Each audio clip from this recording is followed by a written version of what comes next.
AITA for ruining my family's New Year's Eve by refusing to join the fun because I didn't want to be the DD again? Hey Reddit, I, 26F, need some serious perspective. I'm starting to think I might be the a-hole, but I still feel like I'm in the right lol. Every New Year's Eve, my family has a big party at my aunt and uncle's house, and every year, without fail, I end up being the DD. Don't get me wrong, I love my family, but it's starting to bug me. It's been like this since I was 19, even before I was legally allowed to drink. I don't drink much, maybe a glass of wine or a beer, but I don't get plastered. I'm fine with driving people home if they need it, but for the past few years, everyone expects me to not drink so I can drive them back. Every year, it's the same. Oh, can you drive? You're not drinking anyway. I always say yes because I don't want to let anyone down. Fast forward to this year's New Year's Eve. I told my family ahead of time I wasn't going to be the DD anymore. I just wanted to enjoy the night, have a couple of drinks, and not be responsible for getting everyone home. I even told my cousin, who usually gets really sloshed, that I wasn't driving this year, and she was fine with it. When I got to the party, it was the usual chaos. People were drinking, laughing, and having a good time. I was enjoying myself, but around 11, my cousin came over and asked if I was ready to drive everyone home. I reminded her I'm not driving tonight, I'm here to enjoy the party.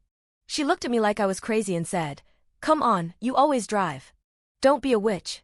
Witch like, WTF. I tried to explain calmly that I wasn't being a witch, just that I wasn't going to be the chauffeur anymore. Then, my aunt overheard and pulled me aside. She lectured me, saying, "We all agreed last year you'd be driving. You know how much we rely on you. Everyone else is too tipsy, and Ubering is so unsafe. Just drive this one time, for the family." I felt a ton of pressure but refused. I told her I'm not their chauffeur and wasn't going to do it again just because no one else could figure out their own ride. My aunt got upset, saying I was being selfish and that we're family. She said I'm the only one who doesn't get too drunk, so it makes sense for me to help out. I told her I had already had 3 beers, so I wasn't even legally supposed to drive myself. That's when I snapped. I told them it's not my job to be their DD every year just because I'm the only one who doesn't get blackout drunk. They needed to figure out their own rides this time. Then I got up and left. I felt bad walking out, but I didn't want to be a doormat anymore.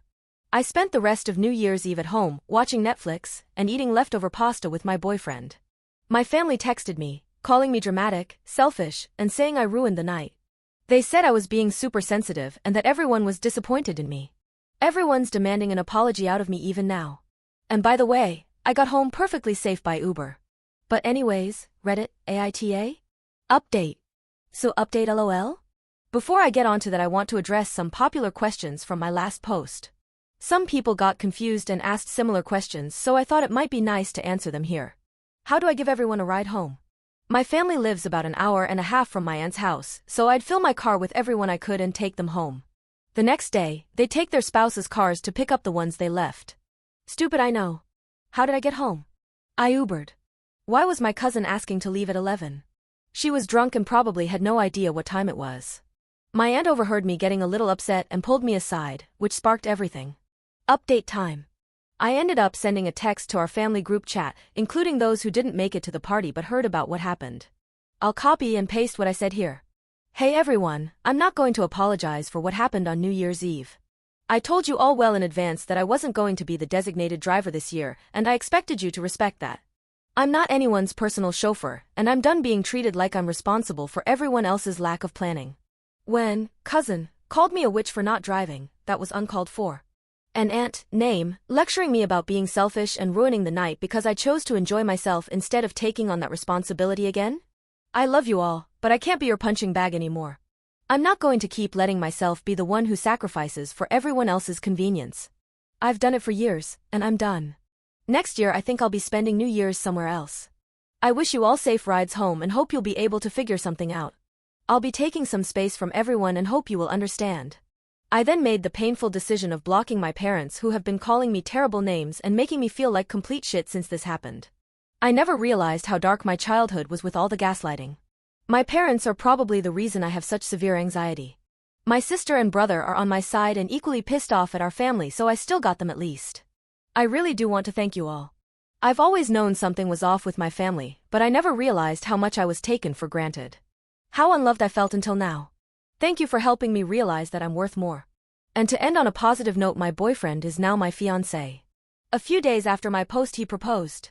His original plan was to take me to see some cutesy light displays in our town after I got home and propose there, which made my heart melt a little since I knew he was so tired after working lol, but when he saw me walking crying, he read the room and switched things up. When I was feeling better, he took me to dinner and proposed there. I have no idea how the wedding will go, or if my parents will be there, but I'm excited to spend it with the people who love and appreciate me.